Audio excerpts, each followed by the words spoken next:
পুরে ভরা নরম তুলতুলে এই নাস্তা বানালে সকল রেস্টুরেন্ট ও হোটেলের স্বাদকেও হার মানাবে, এতটা মজার। সকাল বিকাল বাচ্চাদের টিফিনে খুব সহজেই এই নাস্তাটি আপনারা বানিয়ে দিতে পারবেন। নরম তুলতুলে মুখে দিলেই মিলিয়ে যাবে। তো এই নাস্তা তৈরি করার জন্য এখানে আমি 2 কাপ ময়দা দিয়ে দিয়েছি, চাইলে আটা দিয়েও তৈরি করতে পারবেন। স্বাদ মতো লবণ দিয়ে দিলাম, দিয়ে দিচ্ছি চিনি 2 টেবিল চামচের মতো। তারপরে এখানে আমি দিয়ে দিচ্ছি ইস্ট হাফ টেবিল চামচ, আর গুঁড়া দুধ দিয়ে দিলাম 1 টেবিল চামচের থেকে একটু বেশি, মানে 2 টেবিল চামচের মতোই হবে। এখন সবগুলো উপকরণ খুব ভালো করে মিশিয়ে নিয়ে কুসুম গরম পানি দিয়ে খুব ভালো করে একটা ডো তৈরি করে নেব।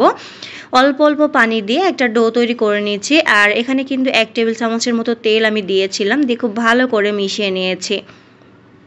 এই যে আবারও একটু হাতে তেল লাগিয়ে এটাকে খুব ভালো করে মিশিয়ে নিয়ে এটাকে আমি ঢেকে রেখে দেবো আধা ঘন্টার জন্য।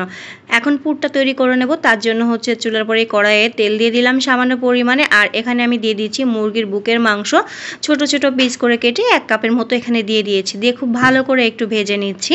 এটাকে খুব ভালো করে একটু ভেজে নিতে হবে। তারপরে আমি এখানে আদা রসুন পেস্ট দিয়ে দিলাম 1 চা চামচের মতো, দিয়ে খুব ভালো করে নেড়ে চেড়ে আবারও এটাকে মিশিয়ে নিলাম। এখন এখানে আমি পেঁয়াজ কুচি দিয়ে দিচ্ছি হাফ কাপ। পেঁয়াজটাকে একটু বড় বড় করেই কেটে দিয়েছি, দিয়ে খুব ভালো করে নেড়ে চেড়ে মিশিয়ে নিয়েছি। এখন এর ভিতরে আমি দিয়ে দিয়েছি গাজর গ্রেট করে নিয়েছি 1 কাপের মতো, সেই গাজরটাকে এখানে আমি দিয়ে দিচ্ছি। এখন সবগুলো উপকরণ খুব ভালো করে নেড়ে চেড়ে এটাকে একটু মিশিয়ে নেব। তারপরে এখানে বাকি মশলাগুলো অ্যাড করে দেব। তো এখানে আমি দিয়ে দিচ্ছি গরম মশলা গুঁড়া হাফ চা চামচের মতো। সব কিছু আপনাদের টেস্ট অনুযায়ী কম বেশ করে দিয়ে নেবেন। তারপরে জিরা গুঁড়া দিয়ে দিলাম 1 চা চামচ, আর লবণ দিয়ে দিচ্ছি স্বাদ মতো। তারপরে খুব ভালো করে এটাকে মিশিয়ে নিচ্ছি। এটা কিন্তু বেশিক্ষণ সিদ্ধ করা লাগবে না। তো এই পর্যায়ে আমি গোলমরিচের গুঁড়া দিয়ে দিলাম হাফ চা চামচ, দিয়ে খুব ভালো করে আবারও একটু নেড়ে চেড়ে মিশিয়ে নিয়েছি। এখন এখানে আমি কাঁচামরিচ কুচি দিয়ে দিচ্ছি একটা। মরিচের পরিমাণটা চাইলে কিন্তু আপনারা একটু বেশি পরিমাণে দিতে পারেন। সব কিছু খুব ভালো করে মিশিয়ে নিলেই কিন্তু এটা তৈরি হয়ে যাবে। এখন এটাকে আমি নামিয়ে এক সাইডে রেখে দিচ্ছি। আর ডোটাও কিন্তু সেট হয়ে গিয়েছে, দেখতে পাচ্ছেন ফুলে গিয়েছে। এখন আবারও হাতের সাহায্যে খুব ভালো করে একটু মথে নিচ্ছি।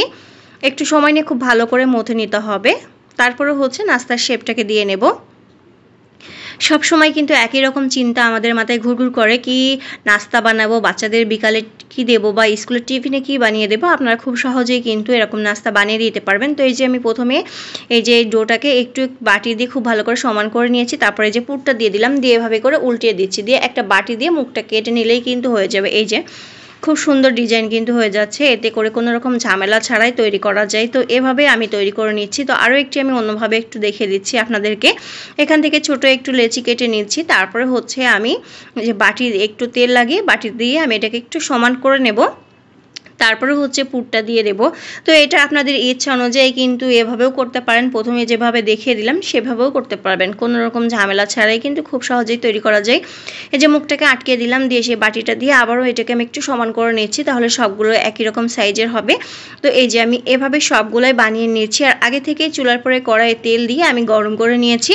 এখন একটা একটা করে নাস্তাগুলো আমি দিয়ে দিয়েছি। 2-1টা নাস্তার মুখ কিন্তু খুলে যেতে পারে, যেটার মুখ ভালো মতো লাগানো না হবে সেটা কিন্তু খুলে যেতে পারে, তাই সাবধানে ভেজে নিতে হবে। তো এপিট ওপিট করে খুব ভালো করে আমি ভেজে নিচ্ছি, আর এটা কিন্তু ফুলে যাবে।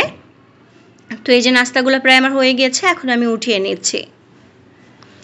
আর এই নাস্তাগুলো খেতে কিন্তু অনেক বেশি মজার, অনেক বেশি নরম তুলতুলে, বাচ্চারা কিন্তু খুবই পছন্দ করবে। খুব সহজেই তৈরি করা যায় কোনো রকম ঝামেলা ছাড়াই। তো একটু ভেঙে আপনাদেরকে দেখিয়ে দিচ্ছি ভিতরটা কেমন হয়েছে। তো এই যে তৈরি হয়ে গেল দারুণ মজার পুরে ভরা নরম তুলতুলে নাস্তা। আশা করি আপনাদের ভালো লাগবে। অবশ্যই বাসায় একবার হলেও ট্রাই করবেন।